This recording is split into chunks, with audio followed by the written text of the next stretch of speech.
嗨，大家，我是慧妮，今天要跟奶奶一起去京都大阪，因为在小时候就答应她很多次，我长大有能力之后一定要带她出国看看。然后今年刚好是她90岁生日，所以我要带奶奶出国玩，终于要履行我的承诺啦。来采访一下阿嬷，阿嬷你顶个出国是什么时阵？去布里山几年前啊？ 15年前啊，这届心情安那？少年甲老是无共款啦。安尼算甲欢喜哦。第一天一早，我们搭乘8点半的飞机，抵达关西机场已经中午12点。我们事先买好了券和车票，所以一到机场就直接去相关的柜台领取，节省了不少时间。接着我们搭乘下午3点40分的哈鲁卡列车前往京都，一路上都很顺利，直到我导航到了一个名字很像但完全不是我们要住的饭店，让奶奶非常生气。最后我们选择搭计程车到正确的饭店。晚上我们计划在鸭川附近的居酒屋吃晚饭。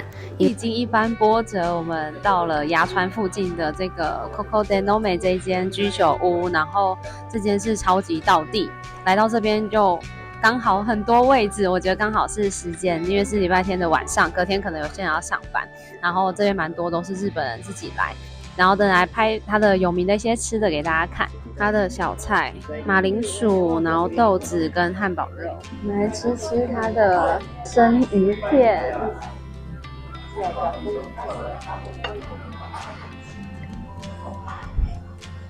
这个有猪血的，好软哦，因为真正加落就化去啊哈。它后面还有配这个海苔，就是可以让你搭配吃，然后很爽口。还有一个紫苏梅叶，配紫苏梅叶来吃吃看。蛋姐哦，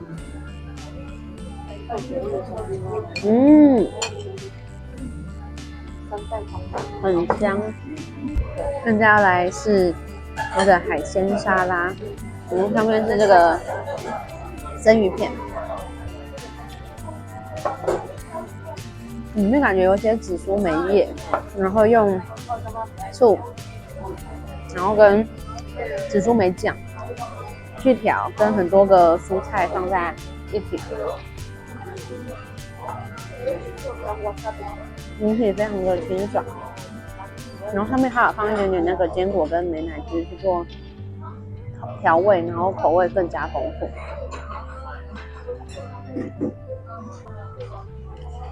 炸虾，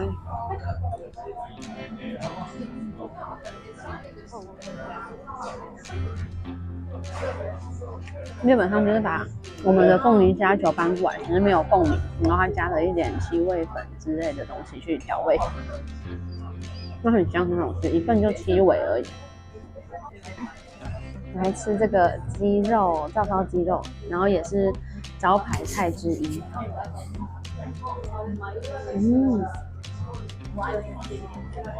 它鸡肉点的时候，它服务人员会跟你说需要20分钟的时间，因为是现烤的。夹起来的时候它都还在冒烟的，大家可以看到吗？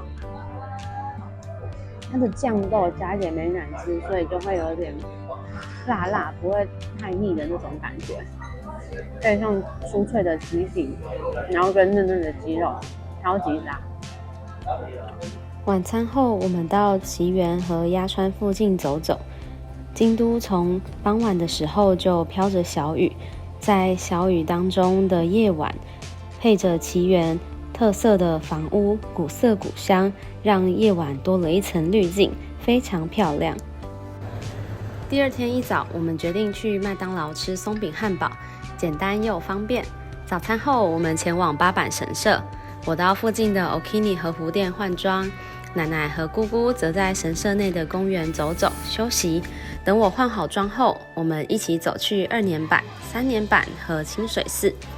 沿途逛了许多街边小店，还吃到超好吃的水果糖葫芦，这是超好吃的葡萄，然后跟草莓。阿嬷有好吃不？丁哦，我想讲多谢。看今天我们今天6月3号，然后人超级多的。看昨天晚上下雨，今天天气超好，觉得超级感恩。我们继续爬往清水寺迈进。晚餐我们原本打算去京都伊势丹百货7楼的旭旭苑，但因为没预约，所以没办法进去。最后改到10楼的烤肉店用餐，它的肉质非常的鲜嫩，环境也适合带长辈来。回程顺便欣赏百货楼梯的光舞表演，非常漂亮，为这一天画下美好的逗点。第3天，我们搭乘 JR 到嵯峨站，步行约10分钟可到达竹林小径。这里风景优美，我们慢慢走了大约15到20分钟，拍了不少照片。接着我们逛了蓝山大街，并为奶奶安排了一个惊喜行程——足浴按摩。它泡脚15分钟，按摩15分钟，总共半小时，时间刚刚好。如果有需求的人，也可以选择50分钟的体验。那我们选择的是半小时。结束后，我们回到 JR 嵯峨站，搭车回京都，再转车到大阪，6点前到达旅馆。晚上我们在附近找到一家有名的鸡白汤拉面店，味道非常棒，很推荐大家有机会都来吃吃看。第4天，经过前3天的经验，我们发现奶奶一天走5000到7000步是对彼此最好的甜蜜点，所以今天只安排了大阪城一个景点。我们先在南波地铁站的英国屋吃早餐，之后搭地铁前往大阪城，可以搭乘接驳车从城外进入城内，成人300日币一趟，65岁以上老人优惠价200日币一趟。车子会停在英门口，步行10分钟内可以到天守阁。我们让奶奶在长椅上休息一阵子。我们先到旁边建筑物的休息区，刚好遇到柯南的特别活动，我超级开心。逛完后，我和姑姑自行前往天守阁，因为上去的路上有许多楼梯，奶奶的体力无法负荷。晚餐，我们选择到阪急百货的炸猪排餐厅用餐。结束后，到道顿窟商圈逛逛。今天的行程，奶奶觉得安排得刚刚好，是个和平的一天。第5天，虽然奶奶前几天一直说累，但她今天7点多就换好衣服，坐在椅子上等着我们带她出去。我们步行前往黑门市场，途中在新奶咖啡店吃了早餐，然后在 OIOI 逛了 Uniqlo。快走到黑门市场时，奶奶已经有点累了，所以我们决定在很靠近入口的高木水产吃午餐。旁边的小餐厅只卖鳗鱼饭和一些小菜。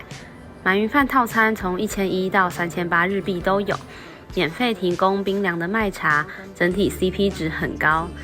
下午我和姑姑利用时间去采购伴手礼和药妆，结束这充实的一天。第6天，我们早上10点前 check out， 把行李寄放在南波机场巴士站的1楼储物柜。因为5楼的餐厅都11点才开始营业，我们先到顶楼空中花园逛了一下，之后回到5楼吃大阪烧。吃完午餐，搭1点10分的巴士前往关西机场。我们搭乘的是晚上6点半的飞机回台湾，结束了这次美好的旅行。6天5夜行程很快就结束了，现在我人也回到台湾，刚好录影的今天外面下着大雨，所以不确定大家在背景会不会听到一些雨声，先跟大家说一声抱歉。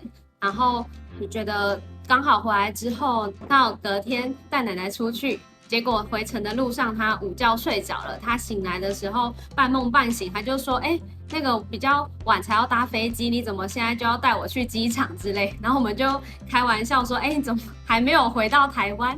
那我觉得奶奶这个反应应该就是这次安排的行程她很满意，所以我也统整了6点带长辈出门要注意的小秘诀跟大家分享。那第一个的话就是要提前计划，因为有一些地点或者是景点或交通票等等的，他没有提前计划先买起来的话，到那边再买会比较不方便，也会延迟行程的安排，所以会建议先提前都规划好，然后跟长辈讨论好是不是有去他想要去的地方，让这次的旅程双方都是愉快的。第二点呢是安排合适的行程，除了刚开始讨论好的景点之外，我发现实际上去了之后，像奶奶的体力，她可能一天跑2-3个景点，对她来说是比较吃力的，所以从第3天开始，行程上有做了很大的调整，几乎每一天只去1个景点。那第3个的话呢，是要选择交通方便的路线。我在大阪的时候租的地方是离地铁站，它大概隔7分钟走路的距离，可是原本以为算近的，然后才发现以大阪地铁交通的状况，它其实很少的地铁站出口附近有电梯，变奶奶还要再爬楼梯，其实是很不方便的。第4点是确保舒适的住宿，因为像我们在京都住的那一间旅馆，它的浴室里面就有附小脚凳，奶奶她是可以坐着洗澡的，但在大阪那一间就没有。对他来说是一个比较困扰的一个状况。第5个的话呢是携带充足的药品，然后会建议多带1-2餐的药，因为这次奶奶出去的时候她只带刚刚好的药，可是回来的那一天我们行程有一点变动，也就少了1餐的药，这样的话就会比较危险。然后第6个的话就是沟通，然后安排，如果有一些例如说像我们有一天的傍晚是采购行程，要帮大家采购伴手礼等等的，所以我们是安排让他可以在饭店里面休息，前一天晚上我们就已经预备好隔天他需要的零食，然后他喜欢吃的一些小东西给他。以上呢就是这次挑战带9旬的阿嬷日本之旅的一些小小的心得跟大家分享，然后期待如果现在你是真要计划带家人出国玩的或者是要安排一些行程的，希望这些的小小的 tips 然后对大家有帮助。如果你喜欢或愿意支持我创作的朋友，也欢迎你订阅，然后开启小铃铛，按赞支持我的影片。然后如果你还有其他的问题的话呢，也欢迎都在下面留言，或是追踪我的 IG、Instagram， 就惠妮散步中。然后任何的问题我都很乐意为大家解答哦。那我们就下次见，拜拜。